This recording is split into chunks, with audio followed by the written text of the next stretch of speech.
I don't care what their background is, they never do well with the ropes when they first, never.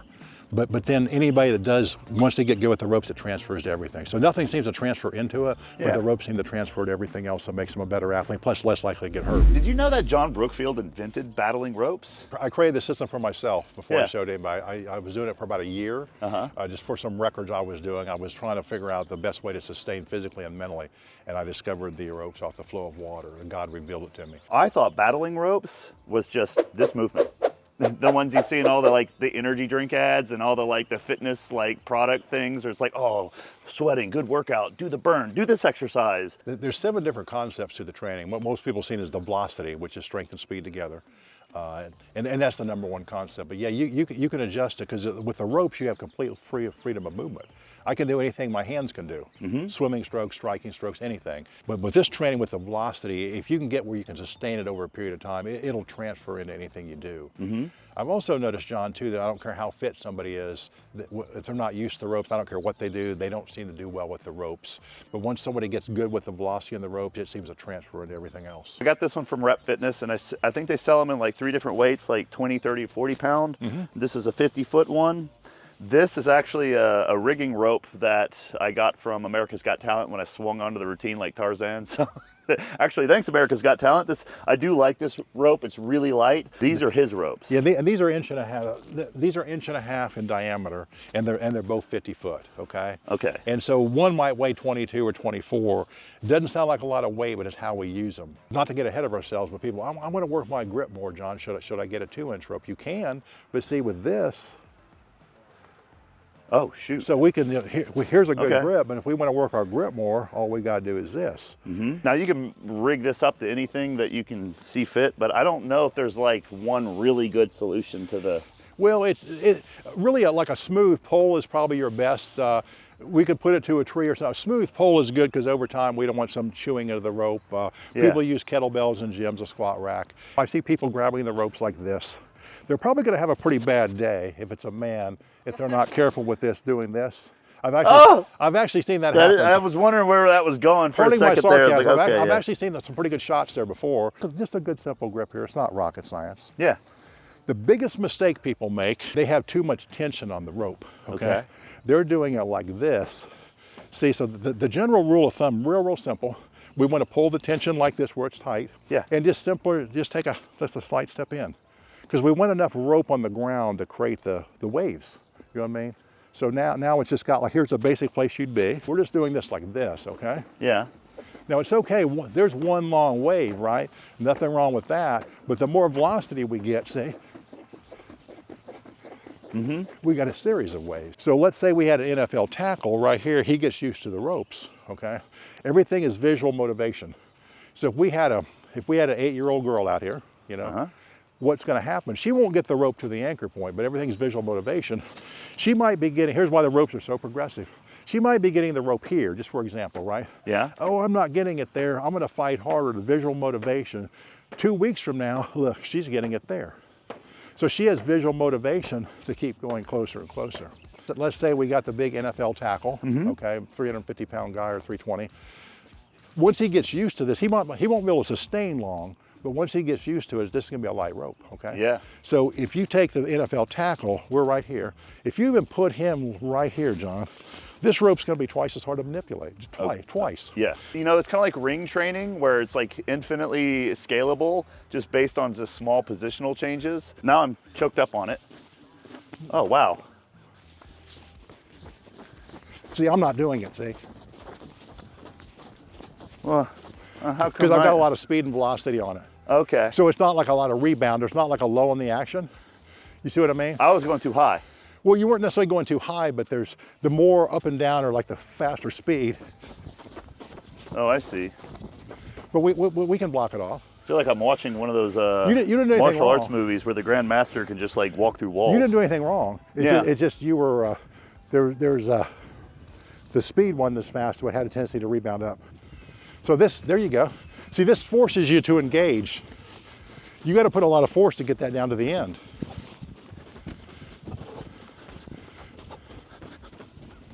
Okay. You step back and see the difference.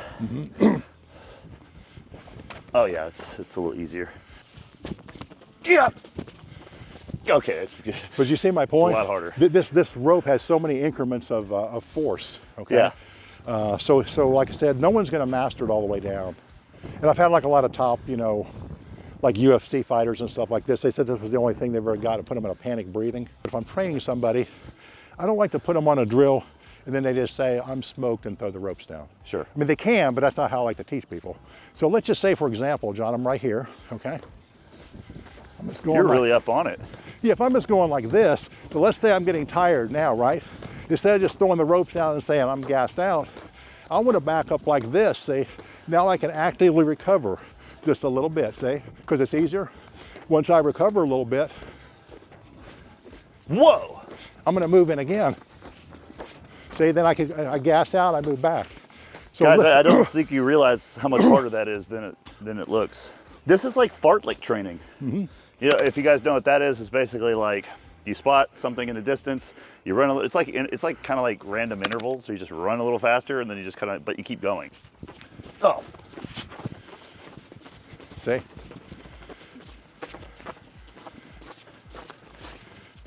So no one's going to beat this rope over time.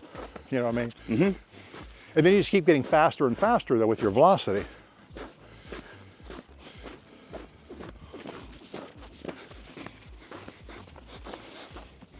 Oh, I don't know how you could do that for 10 minutes straight. With your hands underneath, it's more pulling muscles. Over the top, it's more pushing.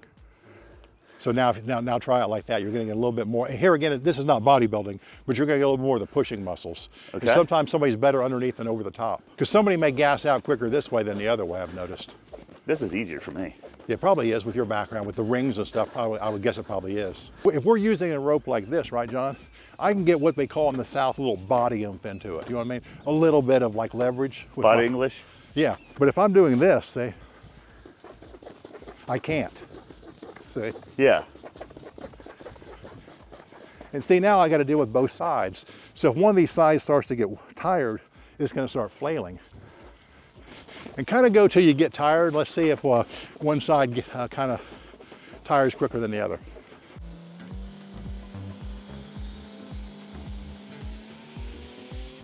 See, I can see your ropes getting a little uneven. It's telling me something. Oh, really? Yeah, I'll tell you in a minute when we'll just, as long as you're comfortable, just kind of keep going. Do both sides feel equal? It felt equal. Okay, because yours was pretty equal, but sometimes I can watch somebody when we're doing like training certifications. I don't even watch them, I'll watch the ropes so I can tell what arm's going down. Because one side will start going slower than the other. And there's a lot of force on this one, so we'd start back like this. Yeah. Instead, just start crossing it over.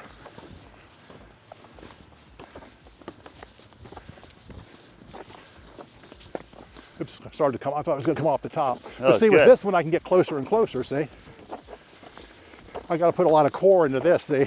Mm-hmm. It's coming out of my glutes and my lower body. As you get closer on these exercises, it gets harder. Much Because harder. in order to get it to go, you have to like almost like reach. And I'll take it easy at first.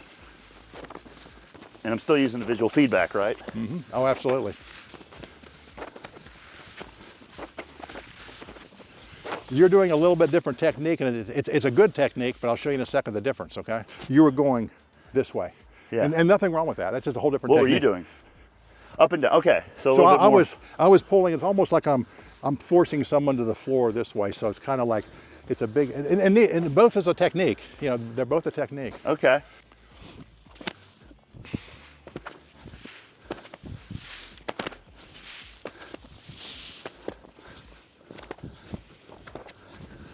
So as soon as the rope, John, kind of hits the ground, it never stops. See, Yeah. it's not overly fast, but it never stops the motion. That's Yeah. the motion I would do sometimes for 20 minutes straight. Sometimes Yeah. just to kind of sustain it over time. Oh, that's a long time. If you're like a traditional powerlifting type athlete, or like you got kind of like a bro split going on, or you're doing body part split, where can you put this in to a weekly program for them if they got kind of like a schedule? And then for them, if they didn't want to just go at this for an hour or so, you know, and maybe they don't have 18, maybe they do have 18 minutes and they just want to like use it as a warm up for the arm day or something, or as a finisher, but they don't just want to do the one thing and they want to like explore more of the movements that we're doing. How would you integrate it into, you know, something like that they already have set? Here's what I suggest, and like a lot of like the judo guys and grapplers do this and stuff, and football players. So this is pretty hard, right? I mean, if you're really sustaining, it's pretty hard. Well, I mean, I don't know how you could do that for 10 minutes straight, honestly. So here's what I tell people, like let's at the end of football practice or into wrestling or grappling, okay, when they're kind of tired, they want to go home, put this at the very end. So two things is happening. One is kind of pushing them at the end. Yeah. And also what we found with this kinesiology wise, there's constant flow. So I'm not pretty good with scientific stuff, but the kinesiology guys found it's constant blood flow. So it almost like a form of some massage. It also kind of helps get the lactic acid out of the body because it's constant flow. Man, it's fourth quarter. You know Sure, what I mean? yeah. It's the last period. It's the last 2 minutes of the match. I got to go full blast if I'm going to win this thing or survive it. I might actually be a little hesitant to put this at the end of like a deadlift or squat day. And the reason I tell you, I was thinking more like, you know, like football or wrestling or something. yeah, Exactly. or even if you're doing like a body part split, there isn't as much danger going on there. But when you have been sustaining really heavy loads on your spine like this or like this, I find personally that adding a lot of the transverse stuff is like, I kind of like to, honestly, like, I don't know if you agree with this, I like to kind of like put some time in between. So I'm not going to be like really locked into this like really bracing mode and then start doing this stuff unless it's really light. Well, here would be a good thought for that kind of athlete. I'm glad you just to be careful. For something like that, like if you're in the lifting or powerlifting, I would do this first, and here's why. It'll get you really good circulation going, really good warm up, kind of get your mind, but anytime we have better circulation, what happens? We're less likely to get hurt. Sure. You know yeah, what I mean? absolutely. So that type of athlete, like the big pull or like 3 or 4 reps, I would do this at the first. Yeah. But like for regular sports, you know, like football or wrestling or grappling or soccer or something, I would do it at the end where it's fourth quarter. Hey, last period, guys, we need to go full blast. He's got a course on this. You saw it at the beginning of the video. We put it on the screen. But he's on your website. You also have your grip and grasp. Now I'm gonna tag in my helper here. It's still me, by the way. Okay, I'm wear this hat. Okay. Yeah. I'm gonna put your comments down below. Okay, how you like this hat? All right. I really want to try to get your input on the one rope exercise. Okay, sure. So this is the battling rope Tsunami. Okay. Sure. So a tsunami is like picture like a real tsunami. You know, it's just one long wave. You know. Normally we would use probably a 2-inch rope here. Okay. This is very, very doable for me or you. And this is really good for little Aunt Sarah or somebody, okay? But you normally use a heavier rope. Okay. This will create more velocity. So this is speed because a lot of the guys with the NFL weren't really good at this with the heavy rope. As powerful as they were explosive but not maybe as strong. So we have to be strong, fast, and quick, okay? So my goal is to get that rope all the way down there, right? See? Oh yeah. Oh, that's a satisfying sound. Yeah, and look at my motion, John. I gotta go up and down. So I'm pulling up and immediately I'm slamming down, okay? Yeah. Like if I'm lifting weights, I gotta go up, momentum comes down itself, see? But I gotta immediately slam down, right? So I can change my grip. That was overhand. Yes. Now similar type of thing. Like that. And then see also, I love these, see? Yeah. Now we're doing that crossover. And we can keep getting closer and closer. Like this if we wanted. Now John, if you don't mind, move a little closer, if you don't mind. This will really gas somebody out as you just keep moving closer. And you, just however you're comfortable. I just want you to see so the people can see it too. See, now you gotta be quicker, don't you? See how fast he's gotta be? He gotta slam up and slam down really quick. Yeah, just this distance here was what, like 5 feet maybe?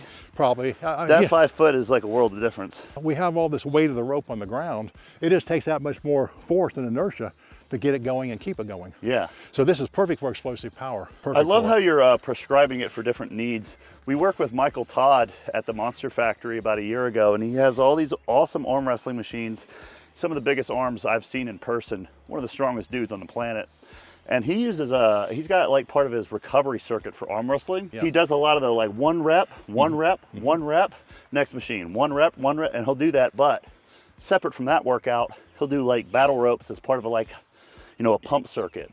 And he'll just do them real light. Just real light, but that's his use case scenario for something like this. I always think about this with the ropes. Somebody like Louis Simmons, he told me he had bad shoulders. You know, he said he was able to rehab his shoulder with my battling ropes. Really? Yeah. How was he using them? He got where he could go 20 minutes straight, just kind of a slow pace. Okay. Because he said it rehabbed his shoulder. He gave me a nice testimonial. But here's what's going on.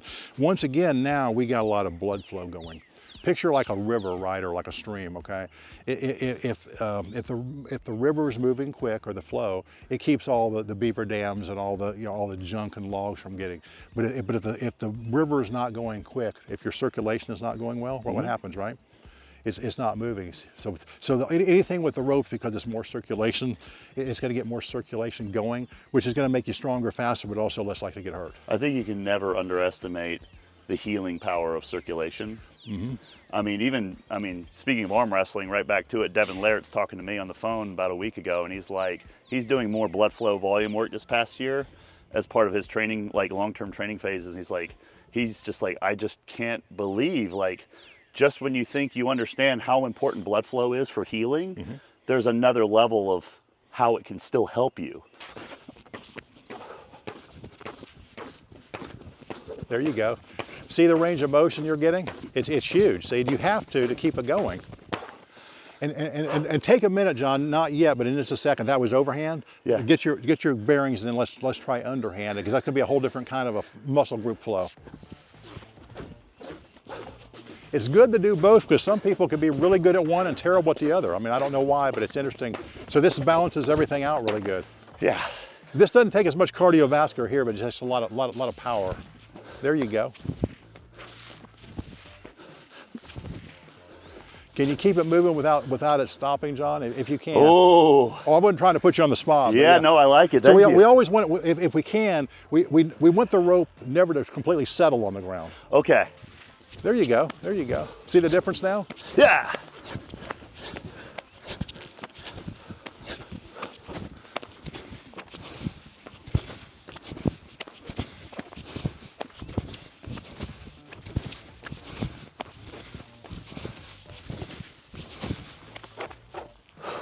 It feels good. I think it carries over to some of my goals as well. Like, if I knew about this 20 years ago, tricking, it's all really snappy, explosive.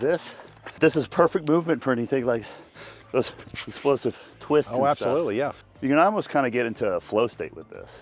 Oh, absolutely. You know what I mean? Like, you can just kind of like start to just kind of move and just try things, and just you kind of get in these patterns, and then you're just like, because you're in that state, you're focused on, you're like kind of one with, it sounds really woo-woo, but you're kind of one with the implement. I've actually had the idea of just having rope day.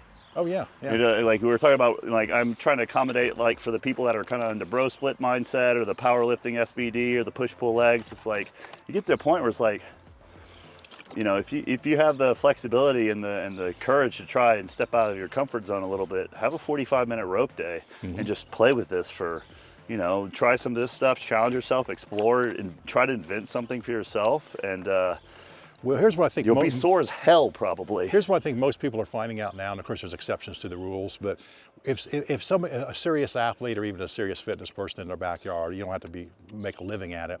If they're starting to do something like this, and they feel, man, I can't hardly do this.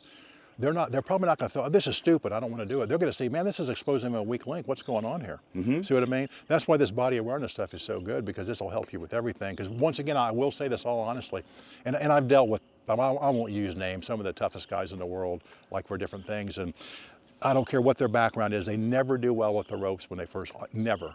But then anybody that does, once they get good with the ropes, it transfers to everything. So nothing seems to transfer into it, but the ropes seem to transfer to everything else, that makes them a better athlete, plus less likely to get hurt. But see, it teaches people how to relax under pressure. That's why I like a lot of special forces operators like it. Because if I'm standing here like this, just for example, we won't get too in depth with this, but we got to stay active.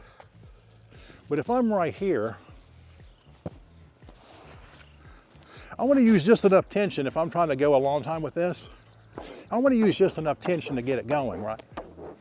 I just want to relax my body and just keep going. Say, I'm going to be here for a long time. Let's just make the best of it. Let's just relax. Yeah. So it teaches you how to relax under the stress. The most elite athletes on the planet, and high jumping is a perfect example of this, their rate of being able to relax and tense up is like the, you know, stretch shortening cycle, foot ground contact time, all that stuff. I think a lot of people focus too much on the contraction speed tension aspect of the movement, like a jump or something. In this case, this is teaching you and having the awareness of being able to relax, very high relaxation very quickly in between movements. And that's how you conserve effort. That's how you last longer, but that's also how you generate the most force. Anything we're doing in real life, we want to just relax and kind of absorb it, because real life doesn't let up on us. It doesn't care if we're having a bad day or not. Right. So we want to just do the best we can, relax. Say, like if we're gonna go do fences for 12 hours today, we get up in the morning. It might be kind of hard, might be kind of hot, but I'll be out there 12 hours. I'm gonna make the best of it. I'm just gonna relax. Yeah. You don't want to go out there, oh my gosh, it's getting hot out here, you know? So just kind of learn how to relax under the pressure. Nice. And that works with jobs, relationships, or anything. Okay, so this is like an accessible exercise for someone watching this video. Thank you so much. That you and your son, you got father and son watch this channel. We got a lot of dads and their sons watching this channel. So there you go, get a beach towel. Dad and son, let's go. And when somebody does my level 2 course, they got to do this 15 minutes straight. Oh, okay. good Now we're not gosh. going to do that, but this is a drill that you could. It's a partner drill, like for a trainer. Okay. Okay. And what's cool about this now a 130-pound woman could do this against a 400-pound guy. Okay. So now we're not going to get don't you move. You stay right where you're at. Okay. Now we're not going to get in real close like this. Okay. But we also don't want to be back like this where it becomes a battle of the grip. You ready? Yeah. Okay. Like this. Okay. 15 minutes. I think a thunderstorm's coming in. You hear it? See, just like that. So you would just keep that motion going. That's another form of velocity, just like the waves. And then you had the rug system as well, which is a lot like the ropes. And you showed us that at our first visit. It's the same thing, but just a little bit heavier than this. Yeah. Yeah, and that was. This is more high speed velocity. Yeah. Because it's not heavy, you just have to go very, very fast. I really like this stuff. You know, we've already shared what courses you have. Is there anything else you want to add or say? Well, we have the battling ropes course, the grip and grasp, and the Yeah. rise and restore breathing course. But Right. But they're all pretty extensive online libraries courses. Yeah, and this is lifetime of knowledge, guys, as well. So check out John. And John, thank you so much. I think we got a grip video we're going to be doing in a second here.